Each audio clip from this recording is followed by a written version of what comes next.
We're at a point where we're really thinking about where Aish HaTorah is going. We're really spending a lot of time figuring out where we're going as an institution, as a yeshiva. And I constantly want to share these thoughts with you because for me, I've said this many, many times. I said this to someone that was in my office today. Someone asked me, I have on my wall, if you've ever seen, I have some photos from the White House. And I've often said that for me, to walk into the Aish Medrash is way more important than walking into the White House. I really feel that, and I feel that the yeshiva is the heart and soul of the institution. So many times I want to come here and let you know what we're thinking, where we're going, and get feedback from you. Because frankly, I view you as the future of the organization, the future of Aish HaTorah, and the future of the Jewish people. And what I want to do tonight is really talk about Yaakov Avinu. Spend a little bit of time talking about Yaakov. Now, you've seen the Torah portions that we're going through are fairly exciting. There's a lot of creation of world Jewry, creation of the nation of Israel. And there are all kinds of struggles that are going on. Abraham was thrown into the fire. Isaac almost got sacrificed by his father. And now we're up to Jacob, who needs to run for his life from his brother. And of course, the story is that his evil, wicked brother Esau is about to get the blessings. And without going into great detail, Jacob winds up tricking his father Isaac and winds up getting the blessings so that he could continue the Jewish people. And this is a seminal, important moment. But as a result, he's got to run for his life. So he flees, he leaves everything behind him, and he goes running. And then at the beginning of the Torah portion, Vayetze, it tells us that as he's fleeing for his life, he stops on that mountain right behind us. And he goes to sleep. And as he goes to sleep in that holy place, he has a dream and God talks to him. And God tells him, he sees angels going up and down, he sees all kinds of amazing things. And God tells him 2 points.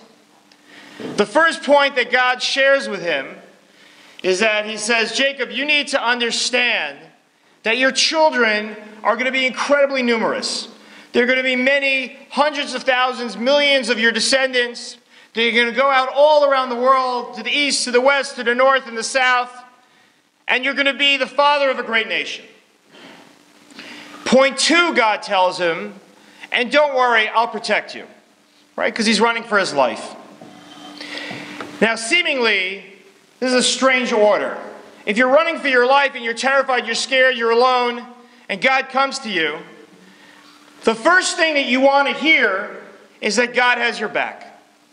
You want to hear that God is not going to let anything bad happen to you. And then we could talk about all kinds of great things that are going to happen in the centuries to come.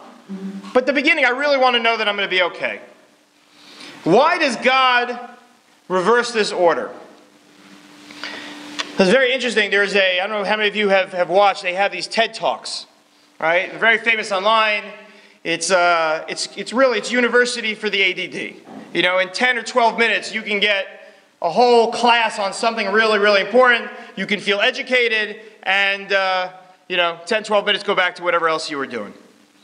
So there's one of these TED Talks. It was by an individual named Simon Sinek. Very, very interesting person. And he talks about why people do things. He talks about organization, he talks about businesses, he talks about movements. And he says that most people concentrate on the what. What do we do? How do we do it? Right? We're here in yeshiva. All of you are sitting in yeshiva. What do? Well, we learn Gemara all day. We have classes. Right? How do we do it? We have great rebbes, right? He said, but what really drives people passionately is the why. Why am I here? Why? What's going on? What's driving me? What's that overarching big goal? The place I want to get to? All we do is describe the little steps that we take, but it's not only about that. And I think here, Kadosh Baruch Hu is teaching us an incredibly important lesson. He's saying to Jacob, Jacob, I understand what's going on now. Life is tough. Life is tough. But Jacob, you need to understand that there is a huge, big picture. There is a why in your life. What is driving you is that you are creating the Jewish people. What is driving you is you are not running so much away from something as you are running to something. You are running to that creation of a great nation. And don't worry about it. I'll take care of you. Fine. But that shouldn't be what drives you. And if you think about the Jewish people, for 2,000 years and even till today, we define ourselves by, 2,000 years, man, we survived the best of the anti-Semites, man. Every country out there, Spain tried to get us, Poland, Germany, right, you name it, Great Britain, everyone at some point came after the Jews. But you know what? 2,000 years, dude, we survived. We define ourselves by the people that hate us. That shouldn't be the definition of Judaism. The definition of Judaism shouldn't be, thank God I survived, it's thank God I thrived. Thank God in 2,000 years, where anyone else would have given up hope with all the terrible things that happened, the Shulchan Aruch was written, the Code of Jewish Law. The Talmud was written not in Israel, but in Babylon. Great rabbis came and went over the centuries and continued to transmit something beautiful and incredible and wonderful.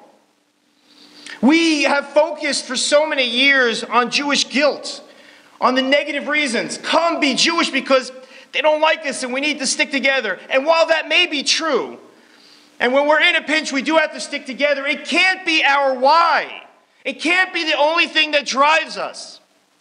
And Aish HaTorah has to be about the things that are important to us, the things that make us proud, the things that make us passionate, not just the things that drive us to all huddle together.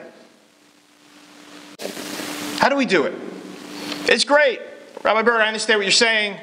Right? You're saying let's not focus on the negative, all these things people are out to get, let's focus on the positive. But how do we build that? How do we build that as an organization, as a movement, as a nation? This coming week's Parsha is a fascinating interaction between Jacob and his brother Esav. Right? The brother that just tried to kill him. Right? Jacob runs away. He winds up living with Lavan, who is a pretty evil, wicked guy. Winds up marrying his daughters, right? Rachel and Leah. Builds a family. And he's on his way back. And he meets his brother. And again, this is the brother that tried to kill him. Many years have gone by. So he starts to get ready. He hopes by flattering him and sending him some presents, he won't be as mad at him. He gets ready to fight if he has to, but he's hopeful that it won't come to that. And when Esav and Jacob meet, he says something very powerful to Esav. He says, Esav, you should just know that I just lived for many years with Lavan, right? Im Lavan Garti. I lived with Lavan. And the commentaries say, what was he really saying to Esav? He says, Esav, you need to know that Im Lavan Garti, I lived with Lavan, v'taryag mitzvos shamarti. But I still kept the 613 mitzvos. What was he saying? Esav, you think that I spent so much time with this wicked, evil guy, so maybe I'm not so religious, and now you'll finally be able to kill me because God won't protect me. But you just need to know that even though I sat in Lavan's house, I stayed observant. I kept true to God. Beautiful answer to Esav. But the question I would pose to you is it true that Jacob remained unchanged in Lavan's house? When Jacob ran away from his brother the first time, and we just talked about it a moment ago, and he took a nap up there, he had a dream. What was his dream about? Angels going up to heaven, coming down on the ladder. What was he doing during that period of time when he fled? He was learning, studying in the Yeshiva Shem Ve'ever. There was the original Baal Tshuva Yeshiva, the original yeshiva out there for people that didn't know anything about God, that needed to come close to God. It was called the Yeshiva of Shem Ve'ever. Two people that pushed monotheism throughout the world. So he comes to Har HaBayis, the Temple Mount, and he dreams of angels. Later, in that Torah portion, he has another dream, which most people miss. He's out there, he's working very hard, he's a shepherd, and he understands he has a family, he has to provide for them. So he starts to have a conversation with Lavan about how he could gain more revenue, income, money to support his family. And they start to make a deal. He says, the sheep that I'm guarding, the speckled ones will go to you, and the spotted ones, the striped ones will go to me from the next birth.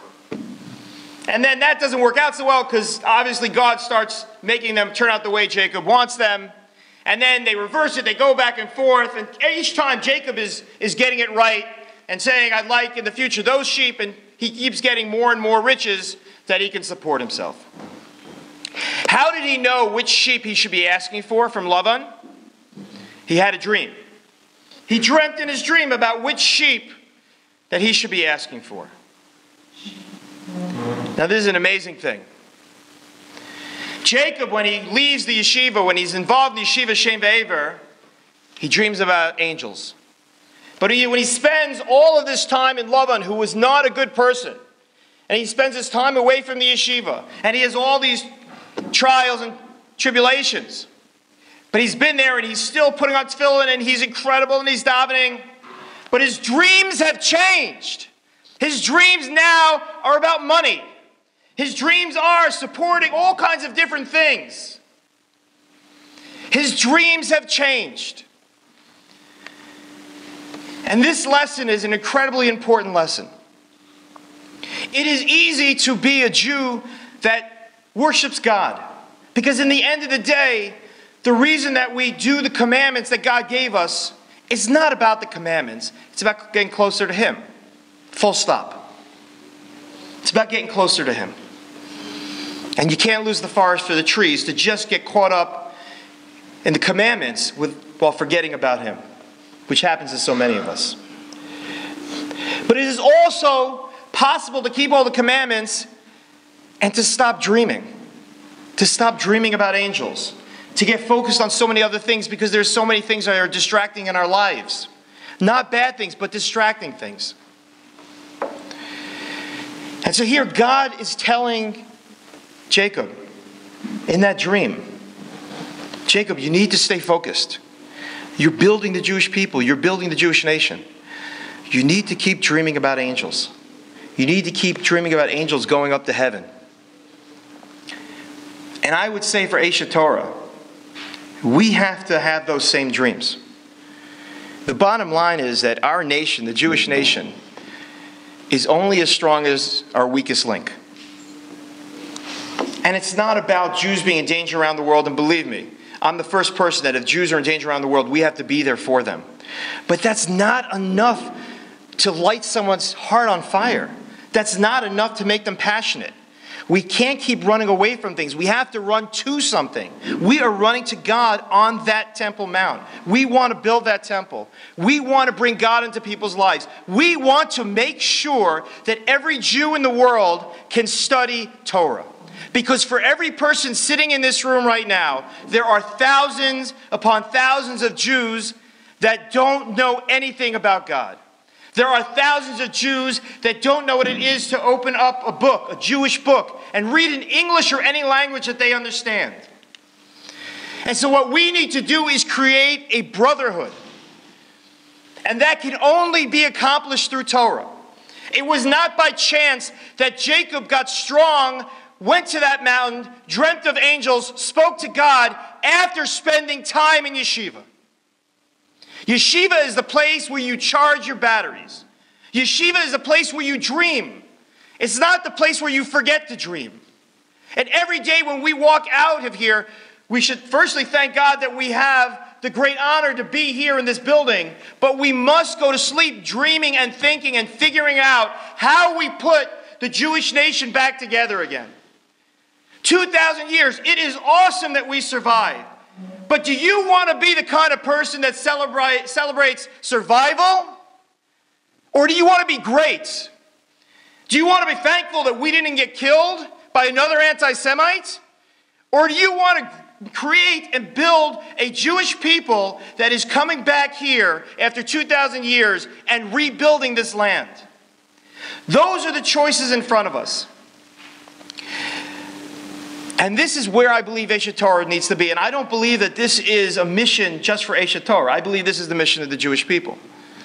I believe that when we're reading all of these Torah portions about Abraham, Isaac, and Jacob, and on and on and on, you're reading about the creation of something special.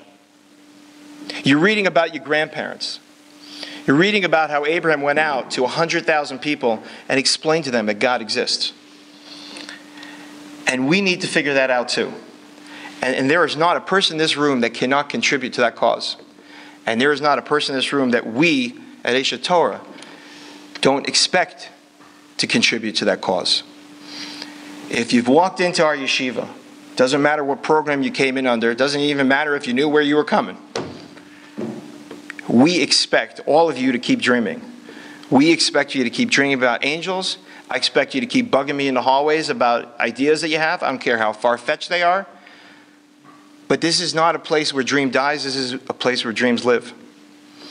So let's keep pushing and pushing and pushing, learning more, filling ourselves up with Torah, but not for 1 second forget that our job is to get closer to the Almighty, to God, across on that mountaintop, to build that house there, and to bring our brothers and sisters back home. Thank you.